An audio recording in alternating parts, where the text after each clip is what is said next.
దేవుని కాడ అది పెట్టి అఫిడవిట్ పెట్టి దేవుని కూడా మోసం చేసి సిగ్గుశరం లేకుండా ఇంకా మళ్ళీ నిన్న వచ్చి రుణమాఫీ అయిపోయిందట.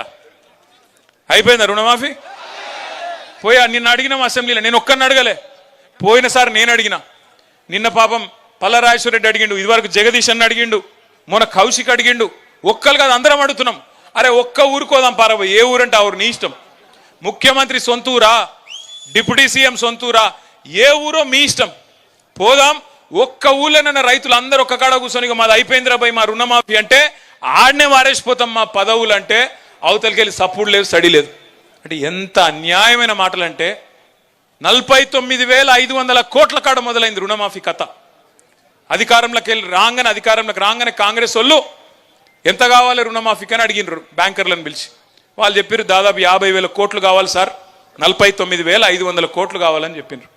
మూడవ రోజుకే ముఖ్యమంత్రి గారు మైకు పట్టుకొని ఏముంది 40,000 కోట్లు ఒక్క సంవత్సరం కడుపు కట్టుకుంటే కట్టి పారేస్తా అన్నాడు.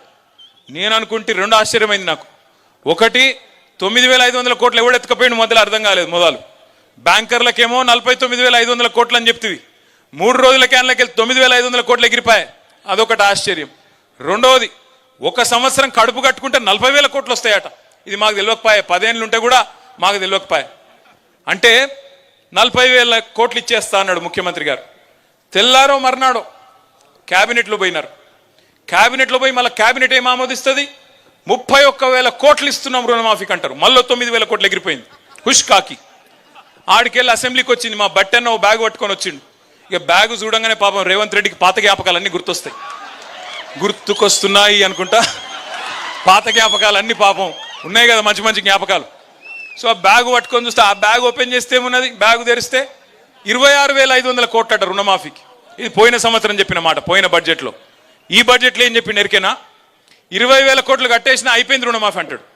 ఎక్కడ 50,000 కోట్లు, ఎక్కడ 20,000 కోట్లు, మధ్యలో 30,000 కోట్లు ఎక్కడ పోయినాయి? ఎక్కడికి? 40 సార్లు ఢిల్లీ ఓడు అంటే మామూలు ముచ్చట్న. 40 సార్లు ఢిల్లీ పోతే పోయినప్పుడల్లా కనీసం 500 కోట్లు 600 కోట్లు వేసుకపోవాలి కదా, లేకపోతే తెల్లారి ఇక్కడికి వచ్చే వరకు మళ్ళీ పదవి ఊస్టింగే కదా. అవి ఆడికి పోతున్నాయి పైసలు. 30,000 కోట్లు రైతులు ఎక్కడ పోయినాయి అంటే టింగు అనుకుంటే ఢిల్లీలో రాహుల్ గాంధీ ఖాతాలా, ఖర్గే ఖాతాలా, ప్రియాంక గాంధీ ఖాతాలా అక్కడ పడుతున్నాయి.